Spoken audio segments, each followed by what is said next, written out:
Hey everybody, Alex Kozora, SteelersDepot.com, back with some Pittsburgh Steelers tape breakdown and analysis. Today is going to be something different. As you can probably tell by the length of the video, it's going to be a very long video, so if you're looking for something short and concise, I apologize in advance. I may have a conclusion, wrap up, too long, didn't watch, snippet at the end of this video, but as I've teased for a while, I wanted to do a complete breakdown on Kenny Pickett's rookie season.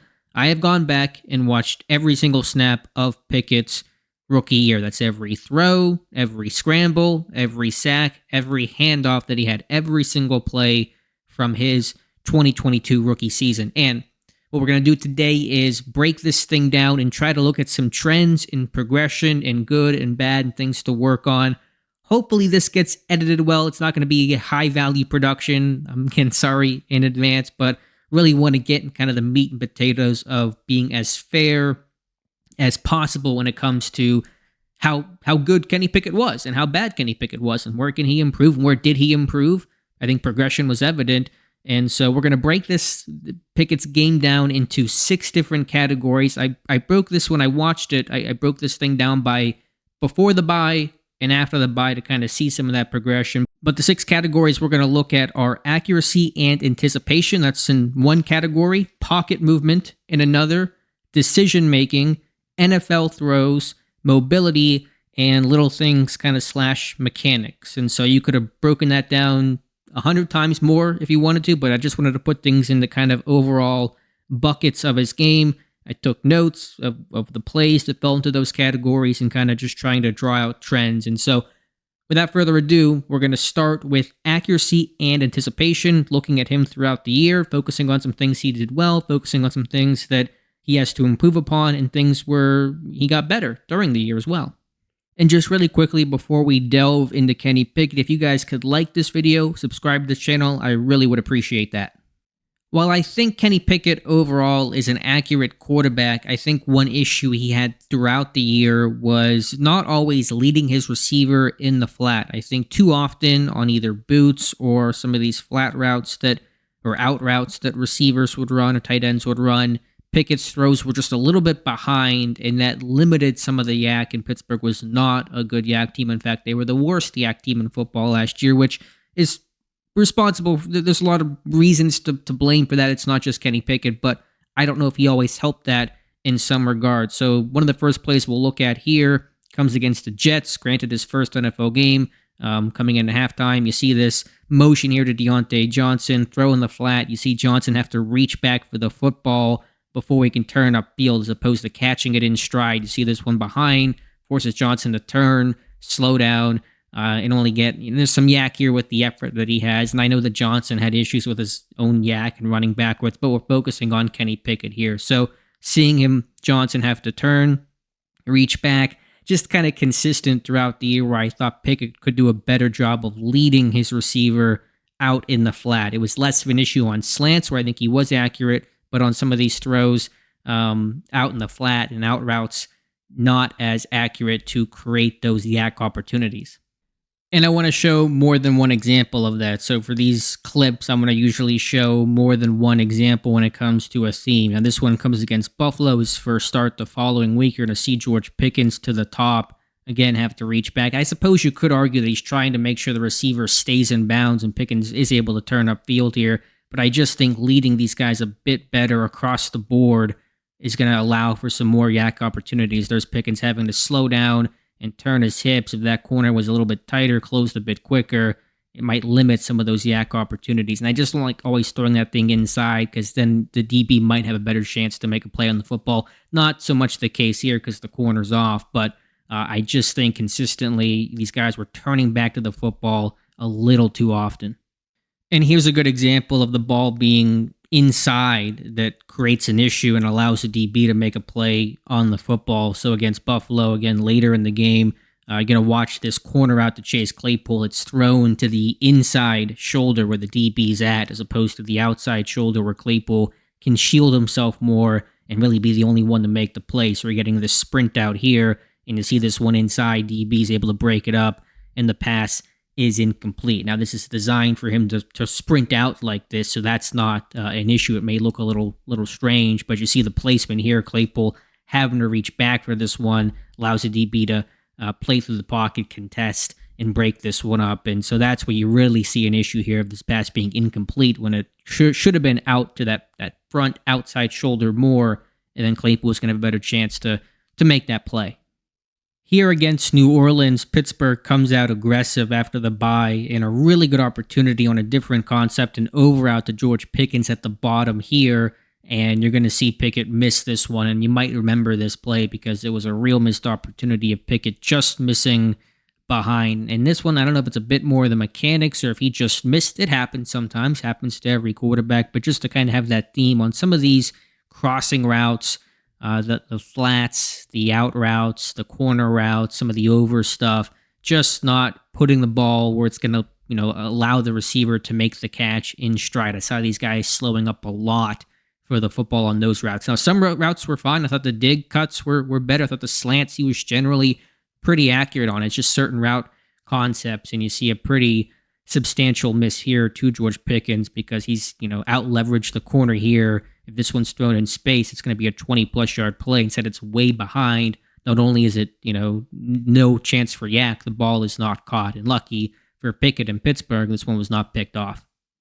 Now, I want to be clear. I'm not trying to kill the guy, and we're going to talk about the good, and there's good with his accuracy. I'm just kind of at one part of his game, and I really want to hammer it home because it's not often I'm going to do a prolonged breakdown of Kenny Pickett, so you might as well do it all right here. And so we're looking post-buy now, like the Saints game, watching the Colts game. We're going to see this play action, this rollout, Cody White open in the flat, and again, you see this one just behind a little bit, and it's not, a horrible throw, and it's not the worst thing in the world, but it's just those little things like this where you see this one behind. White has to slow up for it, has to flip his hips, really can't get upfield, and there really is a serious loss of yak opportunity on this play. This one could have gotten 3-4 more yards. White's a pretty big-bodied receiver, and so it's just little things like that, details like that. Again, I think Pickett's accuracy to most levels of the field on a lot of concepts are fine.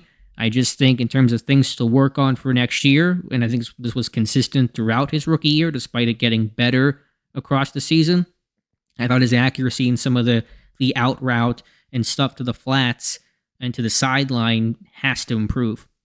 All right, let's talk something good with Kenny Pickett, and I think mechanically he's clean. We'll talk about that more in that other segment about little things, mechanics, but I think he can square his shoulders really well out on the move, even going to his left, and it improves his accuracy in that way for him to kind of, unlock his hips and get his shoulders square on some of these throws really improves his accuracy, and so we're going to, kind of bounce back and forth throughout his season.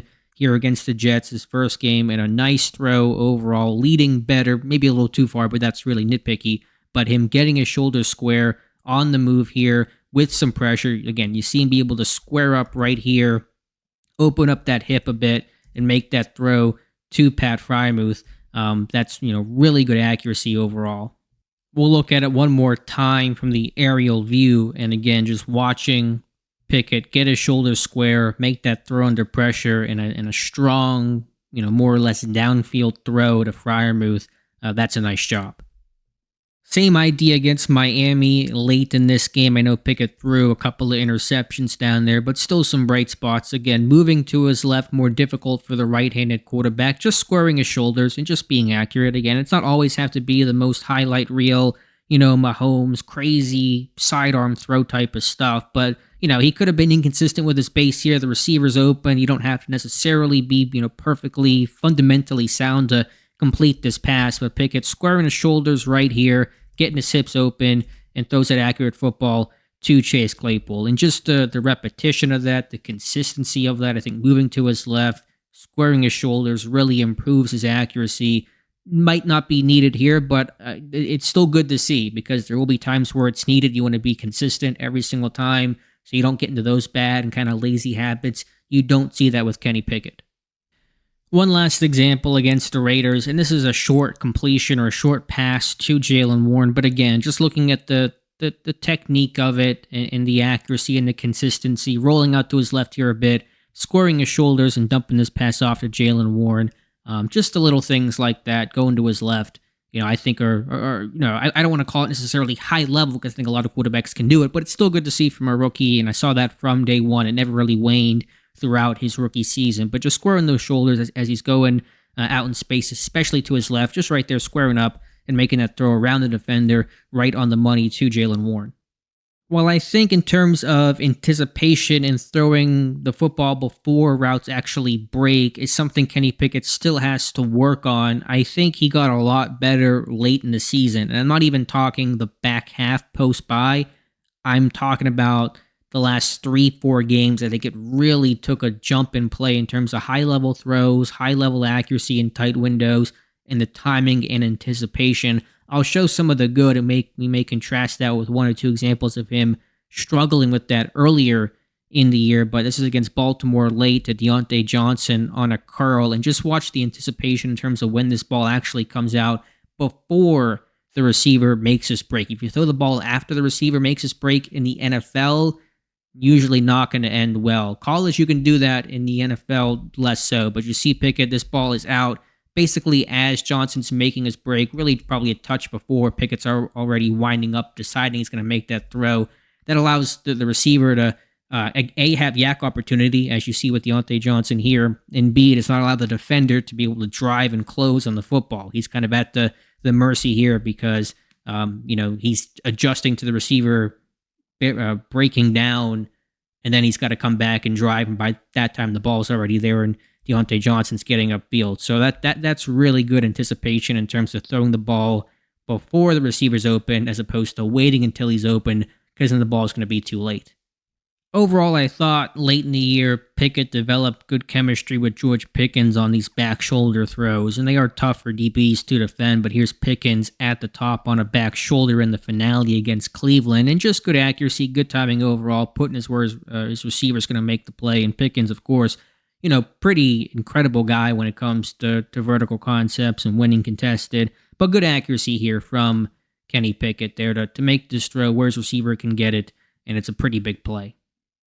The final throw of Kenny Pickett's season was a good one. This is a 2-point play to Deontay Johnson, top of the screen on a fade, and it is on the money, and that's just really good accuracy, dropping it in the bucket. You're going to see these drills a lot in training camp around the NFL, but in Latrobe at St. Vincent College this summer, and you see Pickett just put this one right on Deontay Johnson, little hesitation move to create some space, and that is a perfectly thrown ball, good tracking by Johnson, and they convert on the conversion. So a high-level throw to end Pickett's rookie season.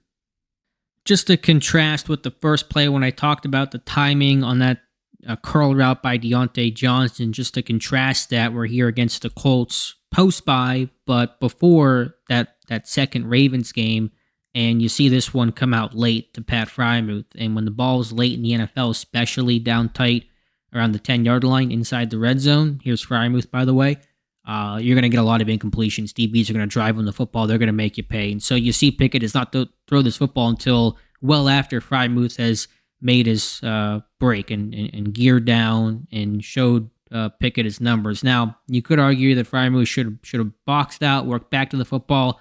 Obviously, he's in the end zone. He's trying to catch this one for a touchdown, but this one comes out late. Deontay, you saw that one on time, basically before or right as the receiver was breaking. Here, Freiermuth's breaking. Ball's not out. Finally, he's out.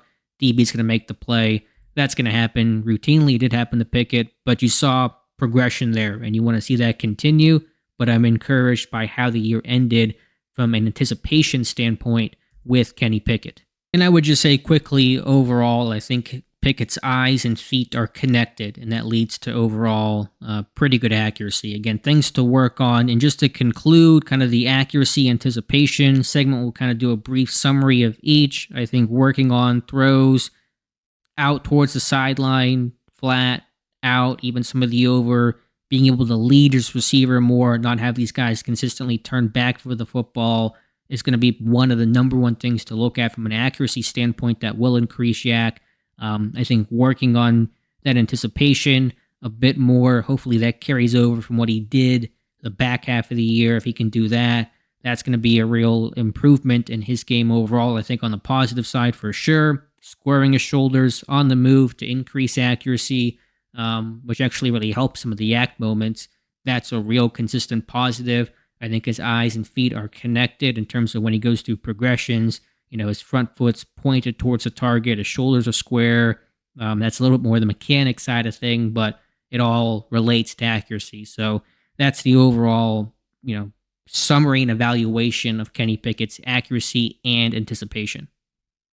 Moving on to evaluating Kenny Pickett's pocket movement, I think the one big critique I have here, and it's maybe one of the biggest criticisms of his whole game, his rookie season, was bailing on some clean pockets. We'll look through examples both pre and post bye. First game against the Jets, 4-man rush off of play action, and you see Pickett leave a pretty clean pocket and running opposite the way the receivers are going. He has the mobility to scramble and pick up yards here, so he's able to use that. And this is typical, I think, of rookie quarterbacks, and especially mobile rookie quarterbacks too, where they have a tendency to bounce and leave the pocket, not feel the rush great early on, and something that can be developed. You see it here. I know that the right tackle, Chukwuma Okorafor, allows a little bit of potential pressure there to the inside, and that's probably what gets Pickett to start flushing to his right. But if you hang in, trust your line a bit more, there's some space for him to run to.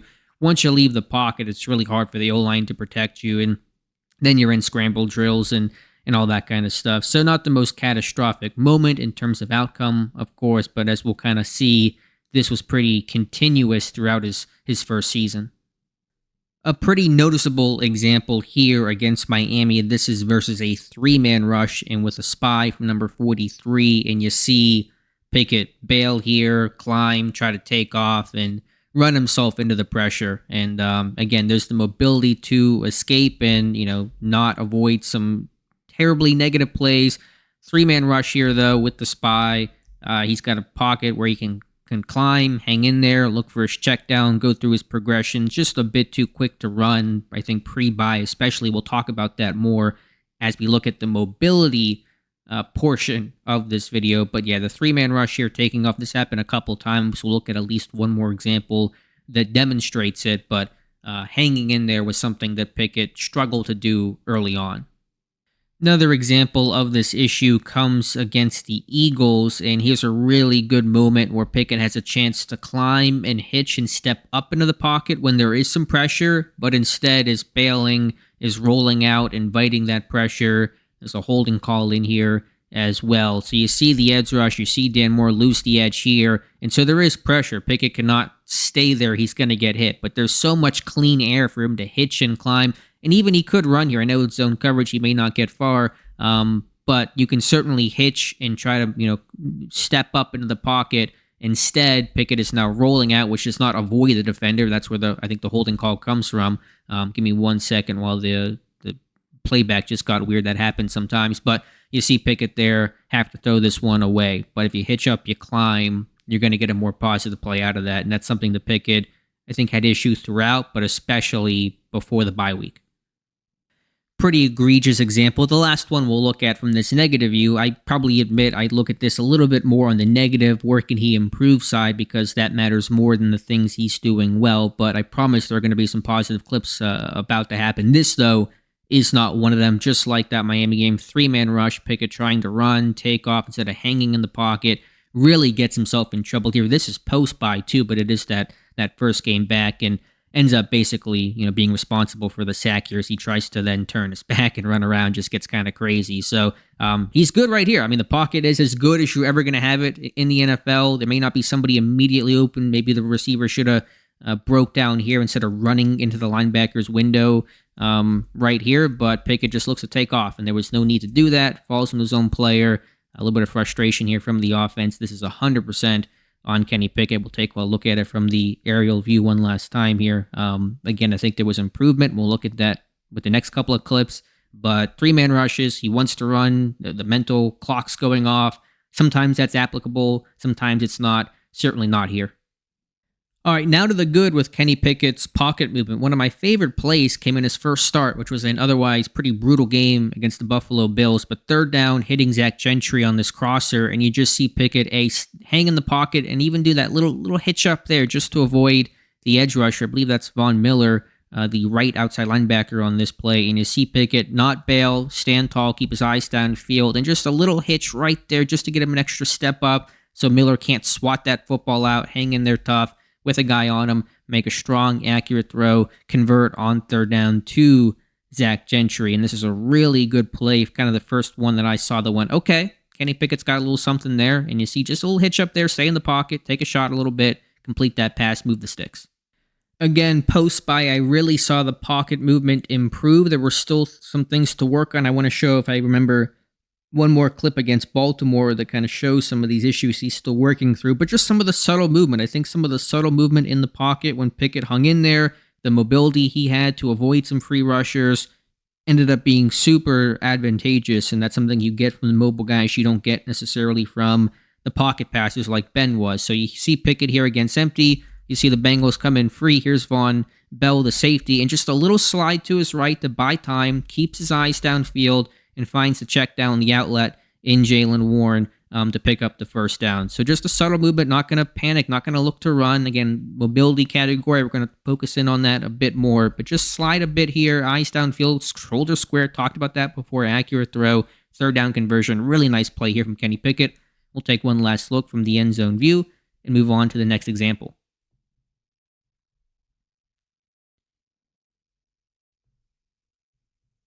Again, back half of the year, you saw Pickett more often hang in and kind of fight that instinct and urge to take off and run. You get this empty look, and I think Pittsburgh had their issues protecting at empty this year, this double barrel look with the linebackers and the A-gaps. You see Pickett, the feet start to move like he wants to run, but he's able to reset, hang in there, remind himself to scan, get the ball out instead of trying to take off and run. Right here, he kind of wants to run. The feet start to pitter-patter a bit. Finds Deontay Johnson, unfortunately, a drop. That's the whole, conversation about DJ. But from Pickett's standpoint, a nice job here. I think if this was week 4, week 5, he's going to run. He's going to bail to his right. Instead, he's going to hang in, find the open receiver. Should have been a big play had this one been caught. Deontay Johnson, we'll look at it from the top view, has a ton of running room here if he makes this catch. I mean, this one legitimately could be a touchdown, which would have been the first and only one that Johnson had in 2022, but from Pickett's standpoint, that's a good job to hang in there, fight that instinct,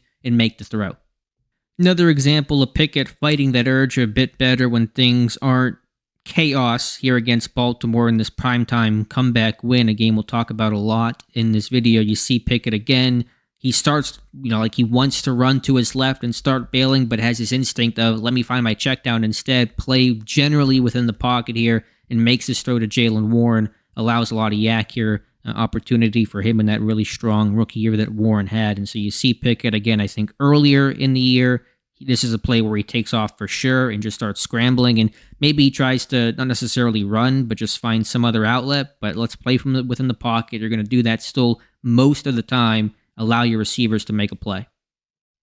Still, I think it's a work in progress for Kenny Pickett. And I understand you live by the sword, you die by the sword. Ben was a guy that made so many great plays of the backyard variety, and he had so many negative plays of the backyard variety. So there's going to be a fine line, never going to get it perfectly right. But I still think end of the year, you saw a little bit of being a little too frenetic and not necessarily navigating the pocket as well as you need to. Again, big improvement, so I want to give kudos there. But a sack against Baltimore where he's drifting a bit, and he's just kind of running around and takes the sack here at the very end. Maybe an opportunity where he could have left the pocket and tried to do something with it. But just taking some of the sacks, it seemed to be a bit more on him. Another example against the Ravens, a little different critique here. This is Pickett drifting on the pocket. There were times where he was bailing. Here he stays in the pocket, but unfortunately you really see this guy drift and go back and back and back. And, completes it to Najee Harris. Really no yak here, but you really see Pickett, who starts his drop here at, let's call it the 18, 19-yard line, and he's back and back and back, ends up around the 16, 17-yard line, despite really no interior pressure that's going to make this guy have to drift and back up. It looks pretty clean overall. It's a pretty strong pocket for the NFL level, especially Steelers-Ravens on the road in Baltimore. Again, not the worst play in the world, but you do back up there. Yep, obviously, it's more distance to throw the football, more time for the defenders to close, and Najee Harris not much doing here. So just to summarize Pickett's pocket movement, I think pre-bye especially, there was a heavy tendency to bail on some clean pockets, some three-man rushes when things weren't there. He had the instinct to want to run. I think he controlled that better the second half of the season. I think he hung in the pocket more. I think he hitched and climbed up in the pocket more often.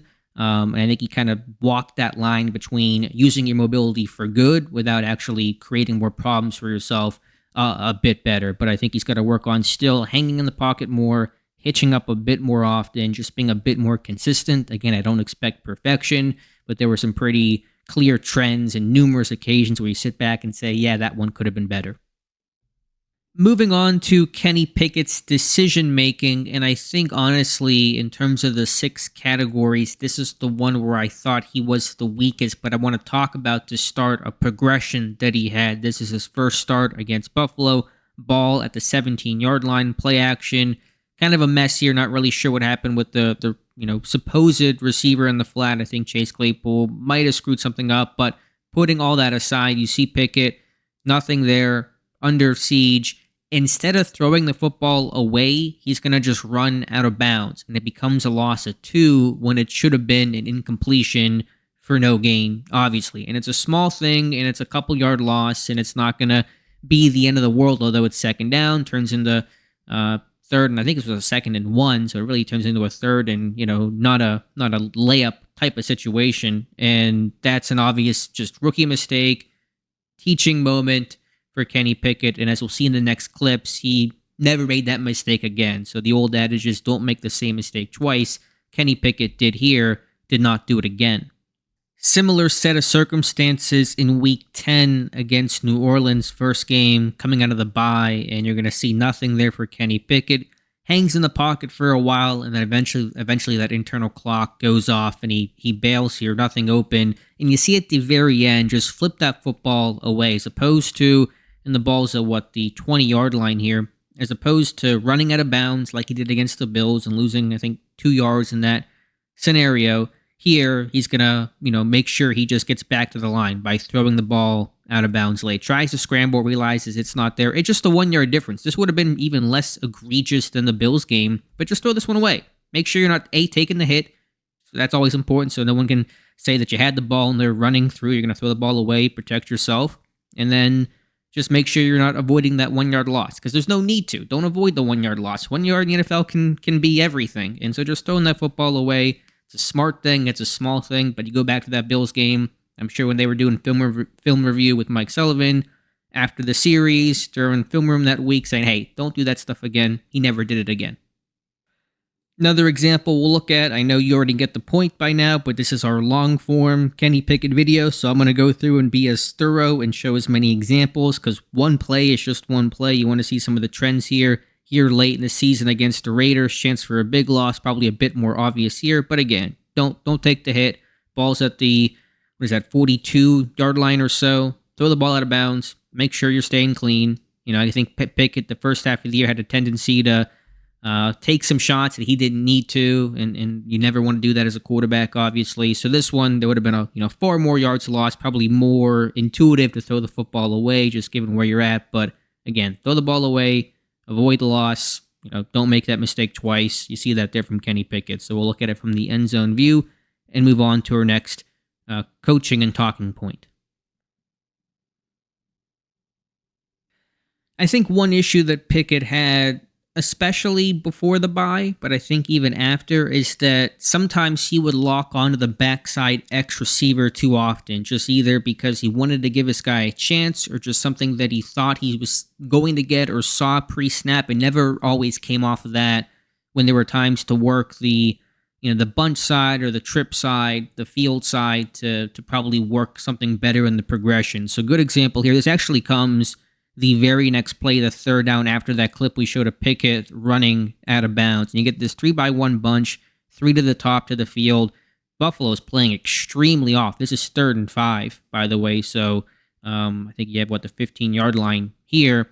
And you have Pickens to the bottom as the X receiver, and you see Pickett. Now, there's some miscommunication, I believe, here. pretty clearly, and you're getting that mug pressure here as well. But you got to work the trip side here. I mean, you have, so much of an opening, and maybe what happened here was these guys jumped, and Pickett thought he was getting a free play. I don't believe a flag was actually thrown here. You do get that, so maybe that's the rationale. But still, you got an open receiver here. Throw it to the open receiver instead. There's no guarantee. You don't see the flag visibly go up here. I mean, to this progression with how loose, even pre-snap, it feels like Pickett is locking on to Pickens at the bottom. You got so many guys here running free out of this bunch stack. I mean, you got Deontay sitting down. He's going to get a first down here, no problem. And this one goes incomplete to George Pickens. And yeah, I don't believe there was a flag on this play. We'll check it through and see if we get a first down here. No, it's 4th and 5, and this is 31-3. So again, that may be just a bit of an assumption by Kenny Pickett here, so I guess I understand that a bit, but as we'll see in some of these other clips, I think he's locking onto that backside X receiver too often, not seeing some of the stuff to the field side. Another example of Kenny Pickett locking onto the backside X receiver, that's going to be Deontay Johnson at the top as it runs through. This is against the Eagles. Obviously, Pittsburgh's going to run a double move of some sort to the top here. Johnson faking the curl and then, bursting vertically, but the cornerback is never fooled. And so the double move did not work. The cornerback does not bite. He's playing off here. You can't throw this ball if you're Kenny Pickett. The double move has not succeeded. The cornerback is not biting. He's not jumping this route. Johnson's not going to stack him, get separation over the top. So work to the bottom here, work the progression. I'm not saying there was somebody obviously open here. Potentially Steven Sims down the seam. I don't always want to go back and say he should have thrown it to this guy, not that guy. I want to talk more about progressions and coverages and shelves and really look at it from a more analytical, football way, which is the way they actually do it, not this kind of, hindsight 2020 mindset. But to the point here, and I'm doing that a little bit here, but you're getting the double move on this play, and you just cannot throw this one. It does not work. Work the trips. I don't care if you check it down. I don't care if you're throwing it to basically anybody else.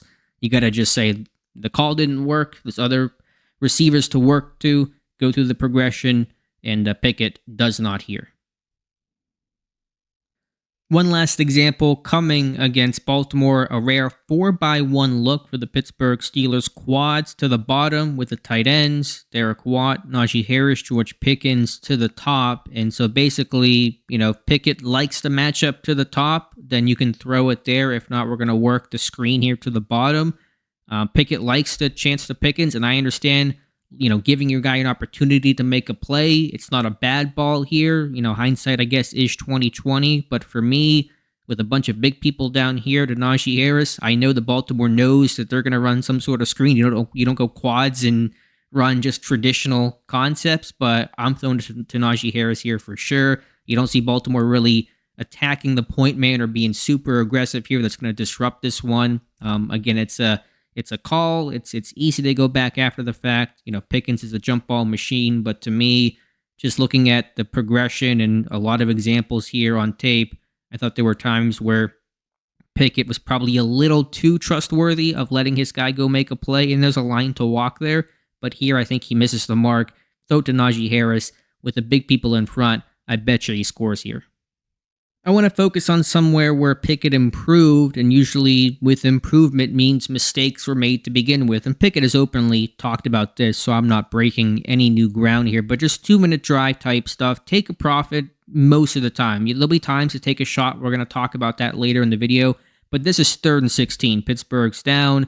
They're obviously in 4-down territory here. They're going to go for it on 4th down. You don't have to get it all back on one play. And this one, just a bit late. You got a really good safety in Hollins who's going to jump this one and pick it off and go the other way. What I would have preferred Pickett to do here was check it down to Najee Harris. He's going to be able to get some yak out of this. Obviously, Miami's playing loose. The linebackers are playing more towards the sticks. Harris gets, let's say, 10 yards here. Now you're in 4th and 6. That's a manageable, makeable situation. And Pickett talked about, learning from Brian Flores. Take a profit, move yourself in range, and pick and choose your spot to take a shot. Obviously, if this is 4th down, you're going to go ahead and let it fly because it's 4th down. But I think there were times where early on, Pickett was being a little too aggressive, not, picking and choosing his moments as selectively as possible. Here's one example of Pickett taking a profit. This is the game-winning drive against the Raiders. It's second down, still a ways to go here, but you don't have to get it all back in one play. Raiders are going to run cover 2. The Mike linebacker is going to drop to carry anything vertically. It creates this soft space underneath for Najee Harris, and he does the rest here, but it's because Kenny Pickett gives him that chance, not trying to force the football, not trying to go for the home run ball right away. Still had time here, still had timeouts, could work the entire field. And what turns into a 5-6 yard check down becomes a 15-yard play because you're putting the ball in one of your skill guys' hands and letting him go make a play. So it's a subtle thing. It's not going to get you in the Hall of Fame alone, obviously, but it is that progression. It is that improvement. Take a profit 2 minute. There will be times to, rip the ball downfield. Didn't have to here. Let this guy make a play. I do want to go over some of the misreads that Pickett had, I think especially against zone coverage, and a lot of them came on slant flat or what's known as dragon combinations. This is not going to be an example of that. We'll look at it starting in the next clip, but we're going to see an example of Pickett forcing a throw here that really, almost was picked off or could have been picked off. I think Pickett maybe even realized as he was throwing the football to kind of punt this one away almost. But what you're going to get here is Pat Freiermuth coming across on an over route here, and what Pickett does not notice, what he thinks he gets is one-on-one coverage with Freiermuth out leveraging the defender. You're going to get the linebacker here. It's called roboting the dig or roboting the over, which is just basically being able to get depth here, anticipate the over, and matching that usually off of a play action. And so you're going to watch 55 here match Freiermuth underneath, and Pickett, I think, just sees the DB a step behind Freiermuth, never sees the linebacker roboting, and this one ends up being a really tight window, dangerous throw that really has no chance here. And again, Pickett might have realized it as he was letting go of the football and kind of put some extra air to let this one go incomplete, because this one certainly could have been picked off. There is no window there at all. I think it stems from Pickett not realizing this linebacker was anticipating, locating, and finding, roboting as they call that over route. And this one, thankfully, only ends as an incompletion. All right, I won't belabor the point too much, but some of these concepts in the flat, some of the slant flat, this is actually a spot or snag combination. It's a 3-man route of a curl, a corner, and a flat route, and Pickett's going to hit Connor Hayward in the flat here. That is the wrong decision. That cornerback is sitting. He steps up and blasts Connor Hayward. Now, I know it's a bit tricky because this cornerback was kind of trying to play both here, but you have some time. Make this cornerback commit either to the flat, which means you're going to throw to the corner and Pat Freiermuth, or if he sinks, then you're going to give your flat player more time and more space here. Probably a little too quick decision before the defense kind of plays their hand, and so that's got to be the read here. Usually the snag is the first read. I understand Pickett not going there, but you probably hit Freiermuth here if this cornerback is going to play up more. If he sinks, then we're going to hit the flat. This one was kind of caught in between, and it gets his running back or his tight end, Connor Hayward, hit pretty hard. Another example of this miscue comes against the Colts. You're going to get a too high potential shell here pre-snap with late rotation to a single high look, and I think that throws Pickett off here as the safety buzzes down in the flat. Pickett thinks he has it, and McFarland gets blasted by the safety. So just kind of a misread here on this late rotation. Get your running back hit. And just one last example, look at the slant here. Pickett's able to wait, let this one open up. Deontay's got some running room there. So again, the miss on the slant flat read. One last example of Pickett missing here to the bottom. You're going to get Freiermuth on the flat route, Pickens on the slant, and he throws to Freiermuth in the flat. This cornerback sitting. There's no vertical threat over the top. It's going to be zone coverage here. And so while it's complete, while Freiermuth does not take a huge shot like Hayward or McFarland did, and Freiermuth breaks the tackle, really no chance for Yak here. Just a poor miss, poor read. And Pickens really was not as open on the slant. You probably work somewhere else at that point of the progression. You look on the other half of the field, but this cornerback sitting in zone coverage, you can't throw the flat here. This one's just not going to work. Let's end the decision-making clips on a positive note. We're going back to the slant-flat combination in Week 17 against Baltimore. Deontay Johnson will run the slant or the dig. You're going to get Najee Harris on the flat. Pickett initially wants to go to Harris here, but reading zone, seeing the cornerback kind of cloud, and he's playing up, and you see Kyle Hamilton, the rookie, expand here into the flat. That's going to open up Deontay here on this dig. It's not really a slant, but still same idea. And Pickett, basically resets, eyes, feet connected here and throws this one onto Deontay Johnson for a pretty solid gain here with that chance for Yak. We'll look at it from the end zone view, and you can see Pickett initially looks like he wants to go to the flat to Harris, but resets, thinks better of it, rightfully so, and then hits Johnson on the dig. So it looks like he wants to go flat, resets, again, eyes, feet connected, and hits Deontay Johnson. Maybe a little bit behind on that one, but overall, we'll take it here. A good read from Kenny Pickett. We'll look at it from the end zone view one more time, and then look at our conclusions on Pickett's decision-making. So when summarizing Kenny Pickett's decision-making, some work to be done here, not uncommon for a rookie. I think in terms of the positives, not always making the same mistake twice in terms of that Buffalo Bills run out of bounds, lose a couple yards teach moment. That's a positive. I think he really will have to work on some of these slant-flat combinations, the spot, the snag concepts, the dragon concepts. I think that's something I'll be watching for very closely. No one's ever going to be perfect on it, but I think Pickett has to be better than what he was. I thought his kind of success rate on reading some of those things was far too low even into the second half of his rookie season. So that's going to be something I'll be watching for very closely in 2023. And the last thing in terms of the negatives here, a little too prone to focusing on that backside X receiver. Again, a line to walk there between giving your guy a chance to make a play versus the right read. But I think he was a little too frequent in just throwing it to that backside X based on just what he liked, or a matchup that he was seeing, as opposed to really seeing the full field and probably working something better in the progression. Next up, we'll look at Kenny Pickett's mobility, and I think most Steeler fans understand and realize that Kenny Pickett's a pretty mobile quarterback, far more mobile than what Pittsburgh's had in past years. You see that as an asset here on 3rd and 11 against Tampa Bay. I'll just show this one clip highlighting how that mobility can help, and this is 3rd and 11, man coverage from Tampa Bay, nothing available, and so Pickett's able to step up and take off and almost pick up the first down, becomes a 4th and short. They went for it and converted, kept that drive alive. Those are things that wouldn't have happened under Ben, for example. So man coverage is far more effective to be able to run against than zone coverage because eyes are off the football. They're on receivers, not so much on the quarterback. And so that makes, man more effective to run against than zone. You see that here from Kenny Pickett, allows Pittsburgh to, with the next play, extend this drive in the red zone.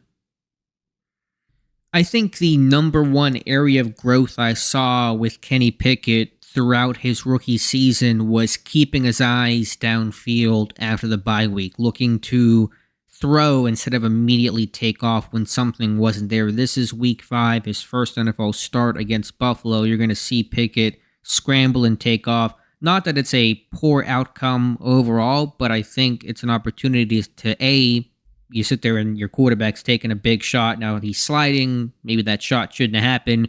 Regardless of that, that's still a pretty big lick your quarterback's taking. You don't want that, obviously. But I think to the bigger point, you see here, watch Chase Claypool in the slot.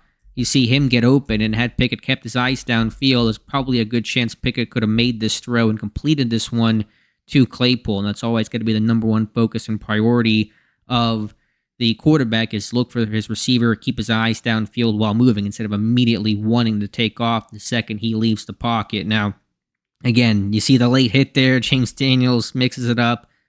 It's not a bad play for Pittsburgh here, but we're going to show examples of him after the bye, of him keeping his eyes downfield, looking to throw as opposed to run, and it becomes a far more productive down. And so we'll look at it one time from the end zone view. Find a scramble, find to get out of the pocket. I know he's looking around a little bit, but really not scanning. I know it might be a little bit tighter window throw to Claypool, but just not really looking for that outlet, and takes a shot because of it. After the bye week, I saw Kenny Pickett scramble to throw far more often and far more effectively than I did before the bye week, which was him scrambling to run, to take off, and make the entire play with his legs. So this is first game post-bye against the Saints, free rusher off the edge. Pickett avoids, eyes downfield, and makes an accurate, strong throw to his right to Pat Freiermuth. And I think maybe before the bye, he would have been more prone to just try to take off and do something with his feet as opposed to keeping his eyes downfield. So eyes downfield, good, strong, accurate throw, shoulder square, and hits Pat Frymuth along the sideline. Another example of Kenny Pickett extending the play but looking to throw as opposed to looking to run here against Atlanta. Some pressure, flows to his right here to escape, but eyes downfield and finds Derek Watt along the sideline. Again, probably a situation where it would have made more sense to throw here than run because there is a defender chasing him. Pickett does not have the wide open grass like we saw against Buffalo, but still scanning, keeping his eyes downfield, making that throw along the sideline, and taking more yards through the air than by him just running.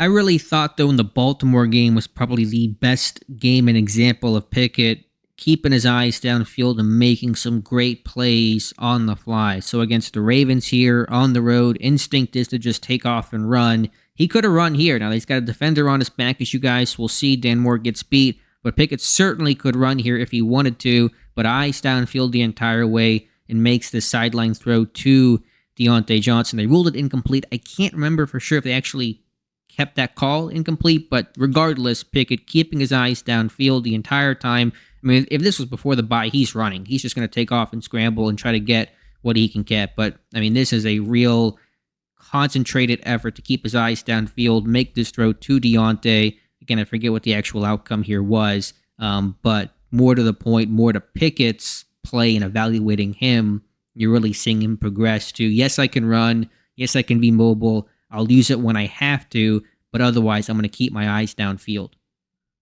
Another example against the Ravens, this time Kenny Pickett rolling to his left, squaring his shoulders, eyes downfield, and finds Pat Frymuth instead of trying to take off and run and get a couple yards. Here, Pittsburgh gets the first down. So big difference there from Kenny Pickett. You saw that in some of the 2-minute stuff that we can look at. But also right here, keeping his eyes downfield, scanning, trying to stay in the fight as long as possible to throw the football. Could have run here, could have gotten 3-4 yards. No, the linebacker's coming down on top of him. But again, shoulder square, a nice off-platform, accurate throw, and Frymuth finishes the play. More examples here of Kenny Pickett. This is on the final game-winning drive. And again, eyes downfield, scanning. Could have run here, could have gotten probably 5 or so yards, but looking for the big play. Always chances for more big plays through the air than on the ground. Scrambling and connects to Pat Frymuth at midfield. So really good job here. Again, I think pre-bye week, he's going to duck. Eyes are going to be low. He's going to take off. He's going to run. But this time, eyes downfield, looking for the outlet. Makes that strong, accurate shoulder square throw to Pat Frymuth for a big chunk of yards. One last example, I know these have all been the same theme, but I've kind of gone through some of the negatives of Kenny Pickett, showing a lot of examples of the same thing. I want to show trends. I want to show consistency, not just one-off things. This is the finale against the Browns. Again, could have run here, but he has that thought. Let's keep our eyes downfield. Let's go ahead and try to make this play. The outcome, Deontay fumbles. I'm sure there'll be some comments about that. Not focused on that for the purposes of this video, but Kenny Pickett feeling some pressure. Left side of the line starts to collapse. Could have run right here. Could have taken off, gotten 5-10 yards, maybe something like that. But, and even looked to Najee here at first. That wasn't open and had the wherewithal to keep his eyes downfield, know where Deontay was at as he works himself open and make that strong, accurate throw. Unfortunately, the fumble occurs. But putting all that aside, you really saw Pickett again. I think the number one thing he did better post-bye compared to pre-bye week was keeping his eyes downfield as he was on the move. It created some big play opportunities for the Pittsburgh Steelers. And actually just forwarding through the tape here, they called it incomplete on Deontay. I remember that was him getting bailed out by that. But again, not the point. So overall, to summarize Pickett's mobility, just a quick notes here. Obviously, he can escape, he can extend, he can beat man coverage. It makes teams think about playing zone more often, especially on third down, knowing you have an extra guy to defend. They may be difficult to defend if you're playing man coverage on 3rd and 7+. It may change how defenses rush the passer, may be more contained. They have to really focus on rush lane integrity a bit more. This guy can go to his right, can go to his left, and run and make strong, accurate throws from either side. Again, the big progression I saw was, scrambling to throw, not scrambling to run post-bye week, keeping his eyes downfield, scanning, looking for outlets, and it led to some big plays being able to extend the play, broken plays, and they led to some big completions Pittsburgh certainly needs more of in 2023. Getting closer to the end of this video, I know it's lasted a long time. Again, this is the comprehensive, deep, thorough breakdown of Kenny Pickett's rookie year, not intended to be a short video. I'll have a video that does his top 5 plays in a separate excerpt later on in the offseason, but we're now looking at the NFL throws that Kenny Pickett made, the true high-level throws that all top quarterbacks have to be able to make, given whatever that set of circumstances were for the play. The first example of that came against the Jets in his first NFL game, and taking a big shot here. It's actually pretty reminiscent and similar to a play he had in the preseason against Jacksonville, but we're focusing on just regular season action here. So, misprotection, D-tackle runs free. That's big old Quinnen Williams, one of the best D-tackles in football. Pickett standing tall, taking a shot, and ripping this one down the seam to Pat Freiermuth. That sets up, I believe, was Kenny Pickett's first NFL touchdown, or one of his sneaks that he had in this game. I think actually his second one there. But stand tall, you're going to get hit, might as well make the throw. You see that here from Kenny Pickett, and that's kind of that first, okay, kid's got some moxie, love this play. Prime time on the road against Miami. Unfortunately, this one ended in a loss, but on one of these final drives that Pickett had, a really strong throw to Pat Freiermuth down the seam. This is just a perfectly placed football. You see some of that high-level accuracy on some of those more vertical concepts. I think Pickett's accuracy there throughout the season was pretty impressive, but you see Freiermuth right here, down the seam, good stem of the route, good leverage here, but just throws this one right where Freiermuth can make the play, doesn't lead him too high or too far out in front where a safety could come down and really jolt him and separate player from football. I mean, you cannot walk up and hand that ball better to Pat Freiermuth. We'll go back and look at it from the end zone view one more time. But yeah, big moment here, big spot, and this one is right on the money to Pat Freiermuth.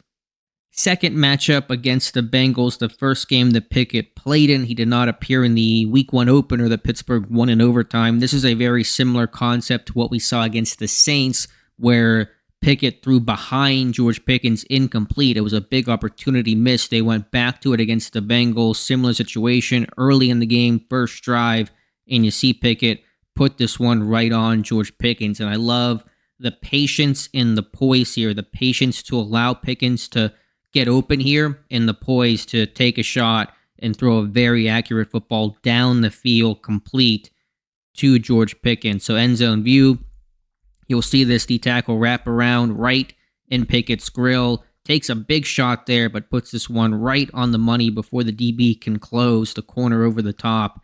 And again, the patience here, to allow Pickens to clear some of the underneath potential, linebackers and windows. You see him wait for this linebacker to come up on the flat that kind of helps throw that over out behind, and again, take a shot in the process of making that throw. So that's a high-level throw to me, just given the timing, the patience, and standing tall in the pocket, knowing you're going to get hit. But again, you're getting hit no matter what that throw looks like.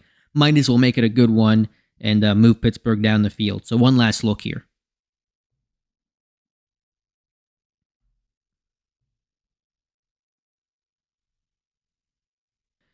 Love this throw against the Colts on 3rd and 9 on the road here, and you'll see Pickett stand tall in the pocket, keep his eyes downfield, kind of combining the things we've discussed of him not looking to bail, hanging in the pocket more, keeping his eyes downfield, scanning, progressing, staying in the fight, and just an absolute dime on this dig cut, complete to George Pickens. So looking at this from the end zone view puts it right on Pickens. Some pressure, the pocket's a little muddy, takes a shot there, but this one complete to Pickens, who we'll see at the bottom of the screen here as the Z receiver. It's a long ways to go to get into Pickett's vision, but this one on the money to convert. And that's Pickens coming from the far hash, so it takes more time for him to kind of get back in that cone of vision for Kenny Pickett. But the pocket a little muddy, kind of get this, I wouldn't say completely exotic look, but 3-down look, not sure who's coming, who's going. Good good enough pass protection. But again, just to go back to this one last time, you see the high level accuracy where only Pickens can make that play, shielding him away from the DB, squaring his shoulders, clean mechanics, front foot pointed towards the target, and that is just a great throw, low away. DB can't make the play. It's a tough catch for the receiver, but Pickens is a guy capable of making the grab, and he does. I'll offer maybe a spoiler alert for that top 5 plays of Kenny Pickett's rookie season. This one might be number 1. I don't have the list in my head yet, but after a big completion to Pat Freiermuth on a game-winning drive against Baltimore, just look at this throw to Steven Sims. I mean, this one is as tight of coverage as you're going to see, and Pickett puts this on. I mean, he talked about how, we talked about as well, taking a profit, knowing when to pick and choose your spots, but there are times where you're going to have to kind of throw that football downfield. In this one, it kind of gets cut off a little bit. I'd show the coaches or the TV tape, but I'll get a copyright strike for that.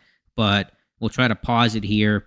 I mean, you can just see at the very top, and that's Kyle Hamilton. That's a first-round pick, top safety in the draft, throwing that over him. That's a big, long body to throw that over. But Sims down the seam here. It's a good route. It's a good catch by Sims. Kudos to him.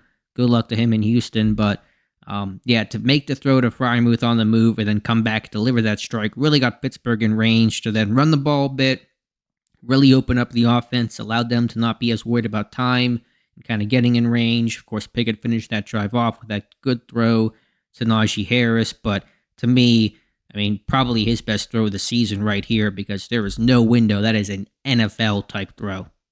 This is one of Pickett's better throws, although it was not ultimately complete, but I love the subtle pocket movement and the accuracy, so we're kind of combining, some of the things. NFL throws weren't their own category in terms of technique. It was just basically almost a highlight reel of sorts for Kenny Pickett. Again, this one incomplete, but I love the subtle move to the left here to buy himself time. We'll see this one at the end where a core 4 gets beat and Pickett's able to slide, give himself time, because if he stays on that hash, he's getting crushed before getting rid of the football.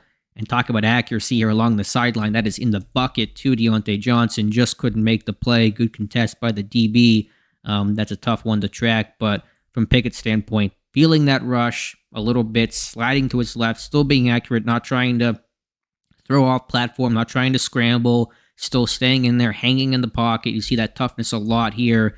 And right there in the bucket, almost a touchdown, unfortunately not. But one last look from the aerial view. Again, the pocket movement, the accuracy, where only his guy can make that play, have a chance to make that play.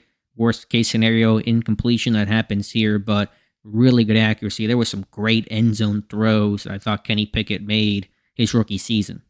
And one last look down the seam to rookie Connor Haywood, who really came on strong the last couple of weeks of the season. And you're seeing a lot of these vertical throws from Kenny Pickett. Now, they're a little flashier. They kind of pop more on tape. I thought there were some underneath game. I thought his slants got better, more rhythmic, more accurate. But I think Pickett throws a good deep ball. Now, the arm's not amazing. He's not going to have a cannon and, fire it 70 yards downfield. But some of the high-level accuracy downfield I thought was impressive with him, putting this again where only his guy can make the play. Too high look, middle of the field open, got that low hip DB here, and Pickett puts it high, and Hayward makes a fantastic play. He makes these ones a lot. He's just kind of a football player, but it's a good catch. Certainly you want to give credit there, but just good placement, driving the football. It felt like Pickett was pushing the ball a bit more late in the season. I think some of the drives against the Raiders and the Ravens in particular into this Week 18 finale gave him some confidence to do that, and I think downfield accuracy was pretty impressive. So not a ton to really take away in terms of the good and bad from NFL throws. These are all obviously really good plays, but again, the accuracy downfield and him really kind of coming on strong the back half of the year. I think a lot of confidence to be gained from that Raiders game, that Ravens game. I thought the Raiders game, that last drive was good.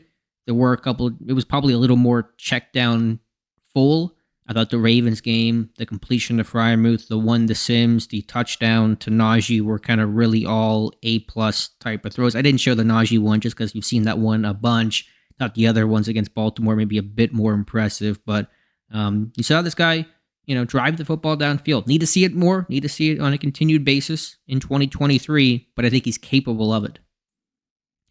The last section we'll look at in our Kenny Pickett 2022 rookie breakdown is the little things. This is our potpourri category of our Jeopardy board of categories here, and just all the random small stuff that didn't fit elsewhere. This is against the Jets, first game, late in the game here. Pittsburgh in field goal range, up by 3. Run this toss to Jalen Warren. The toss maybe a little bit low, a little bit not enough arc on it, a little bit behind Jalen Warren. Could he have made this play? There's probably some blame to go on both here, but you see the toss, probably not the best here. Warren actually does pretty well to only lose a yard here, but you really want to try to finish this one off, and you're in a clock eating mode here. This toss just probably not strong enough. A little bit low, a little bit behind the target, and luckily not a turnover, but obviously still a negative play. And I point that play out to look at the progression, and that's kind of really the focus of the video in my lens in which I watch Kenny Pickett. This is 2 weeks later against Tampa Bay. They're going to run the same toss, same play here. It's a much better toss. It's got more arc, kind of more out in front for Najee Harris. And so you can see that one just a lot better. It's high. In the last one, you saw Warren kind of have to look down, reach down a little bit low away from him. This toss is much better to Harris. Outcome, unfortunately, actually probably worse if you believe it or not, but that's not what we're focusing on with Kenny Pickett here. So you're just seeing the little corrections. The toss initially, first game, a little off the mark. Details like that certainly matter at the NFL level. Next time they go back to it a little bit later, you see a nice executed toss to Najee Harris. I want to talk about play fakes and play action with Kenny Pickett. Now, I think if you look at some of the highly intelligent, cerebral quarterbacks of our time, I always go to Peyton Manning, and the detail that he put into play action and play fakes and selling things was over the top, but it made him who he was. And I think Pickett has work to do there on selling some of these things. And I'm not expecting him to be Peyton Manning out of the gate. Peyton Manning was not Peyton Manning out of the gate, but we're just looking at some little things to work on. So we're going to see this stretch play, handoff to Najee Harris. I would just like Pickett to try to sell this a bit more with the backside safety in the box here. There's really no threat that's going to give him any sort of pause that this may be a rollout or a boot. And I understand you may sell it well, and the safety still may come down on the back, and it's not going to stop him up that much. But anytime you can maybe slow down some backside pursuit, and it's not really the root cause of the issue of the play, but just watching Pickett, again, that's our focus here. Just maybe want to see that head snap around a bit more, try to carry that out, just kind of put that threat out there. I don't know if I really saw that ever change throughout the season, and we'll look at some actual play action clips here next. So just something to work on with his game. Here against the Colts, and this time we get true blue play action, and just watch the fake. It's never really sold well, and you can really see the reaction of the linebackers and the safety that comes down, and they're partly reading the offensive line, the low hat, high hat read, so it's not all sold on the quarterback, but I just would like to see a more pronounced and effort put into the play fake here. There's really no threat if you're keying this as the Mike linebacker that Najee Harris is getting the football here. It's just we're basically doing the minimum to sell the play fake. You're not really impacting things. This pass incomplete, sails a bit over Deontay Johnson's head.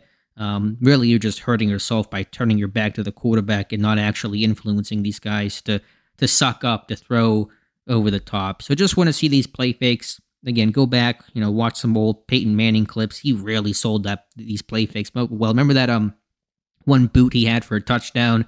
Camera guy's fooled, defense is fooled. It's a walk-in touchdown for the slowest quarterback in football.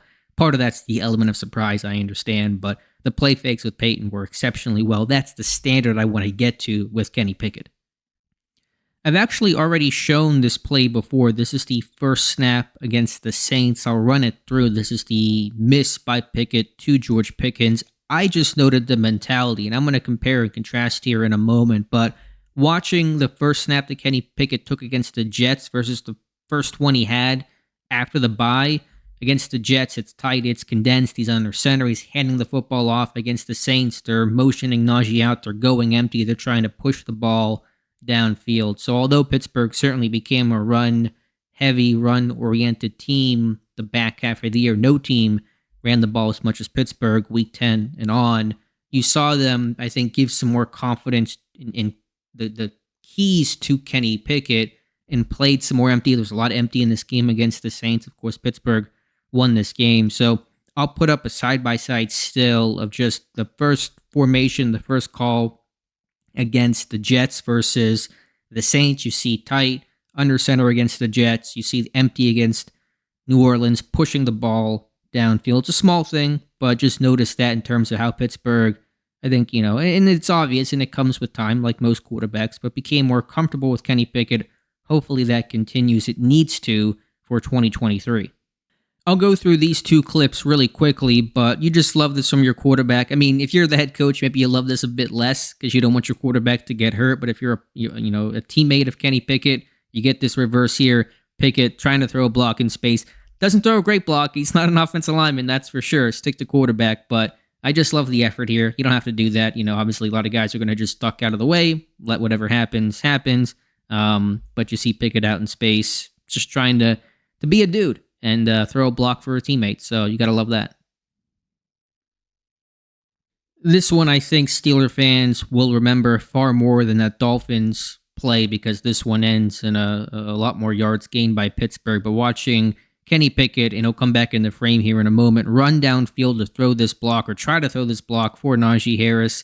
Gotta love that. Doesn't actually really... Well, he tries at the end there. I mean, this guy runs the whole way through. So you don't see that from a lot of quarterbacks. And just one of those things where he's just the guy that's going to earn respect because he's doing these things on tape. He's not, a quarterback who doesn't want to get hit, can't get hit, scared of getting hit. He wants to mix it up. And when he can try to help his teammates, even in improbable situations like this on this great Najee Harris run, you got to love this stuff. The last thing I'll note with Kenny Pickett, with the little things, and we'll look at a couple of clips here, I give him credit, the small hands thing, it's not a conversation anymore. I was not that concerned about the small hands from just the pure size aspect. I thought he fumbled a lot in college, and I thought his carriage of the football was a bit poor. It was not the issue I feared it would be his rookie year. I still think there were some times where he's got to clean things up, and when he's kind of navigating the pocket and feeling some pressure, that ball still would drop down and away on his hip some, and I am worried about some of that potential fumble risk. You see that here against the Eagles. No fumble here. It's a little hard to tell. The aerial view is kind of washed out, but we'll look at it here. As he goes to leave and scramble, that ball's, it's not protected on the chest. It's just in his hand. Luckily, he's able to pull this back in, but you see 97 almost try to rip this one out, and Pickett's able to secure it in time, but I see that ball swing a little bit, and that does make me nervous that one of these times he's going to get one of these popped out. It happens in this game. We'll look at it here in just a moment, but just want to make sure he's taking care of the football as that pocket begins to get muddy. This is the other example I was referring to late in the game against the Eagles as he goes to scramble and roll to his right. I know, as you'll see, he kind of gets his arm maybe pulled a little bit, but you're still kind of seeing this ball swing. It's low, and then it gets popped out by Javon Hargrave, who had the sack in the last clip. He had one heck of a game against Pittsburgh. So not the issue that I thought it was, but I saw this a couple of times where that ball low away, you do that in the NFL. I know he's trying to eventually throw right here, but there's a line to walk, and I just want to make sure this guy's taking good care of the football because that's just paramount. Actually, one more thing I want to give Pickett some credit for as we begin to close out this video. Quarterback sneaks, not something that happened under Ben the last basically decade of his career. He's brought it back with Kenny Pickett. And the art to, I think, converting on quarterback sneaks that aren't the pusher variety that Pittsburgh had is find the bubble. And finding the bubble just means finding the open gap. And right here, you're going to see this B gap open as a D tackle 91 comes down from 3-tech alignment to more, 2-eye, 1-tech in this A-gap alignment. So typically you think quarterback sneaks are behind center over A-gap, but it's really about where the bubble is at. And so the bubble is right here between right guard and right tackle. That's where you want to attack. And you see Kenny Pickett do that on this play. He's not going to go into the gap where 91's at. He's going to go down a gap into the bubble, and he gets in the end zone. So small thing there, but actually I think there's an art to successfully converting quarterback sneaks, not just pushing ahead and hoping you fall forward, but finding the bubble, and here Pickett finds the end zone. So winding down our video here, really coming to our conclusion, I want to thank you guys for watching. Please like this video. Please subscribe to the channel. I'd really appreciate that. just overall conclusions, I was encouraged by the progression. We talked about some negative, some positive, some progression, some things to work on. This was not a video meant to say that Kenny Pickett's the next legendary quarterback, not to say he's a bust. It's just to say where he's at. And I think it's a really important thing to know where he's at now, things he has to work on in order for him to improve next year. Certainly from a points per game perspective, more offense, better red zone offense. Obviously, you want to see Kenny Pickett throw more touchdowns and interceptions, throw 2 touchdown passes in a game, continue his ability to take care of the football, just 1 pick post-bye last year. Those are all important things, but they're going to be born out of the things we talk about today. I think working on slant flat reads, I think maybe coming off some of that backside X stuff a little less often, but continuing to show his accuracy. Overall, I think improving that in the flat's going to be important, but using his mobility, being that leader that he is, selectively using his legs and scanning and extending the play as opposed to taking off was a real big jump that I saw from him. So again, not to say this is what he is or what he isn't. It's just to say I'm encouraged by the play.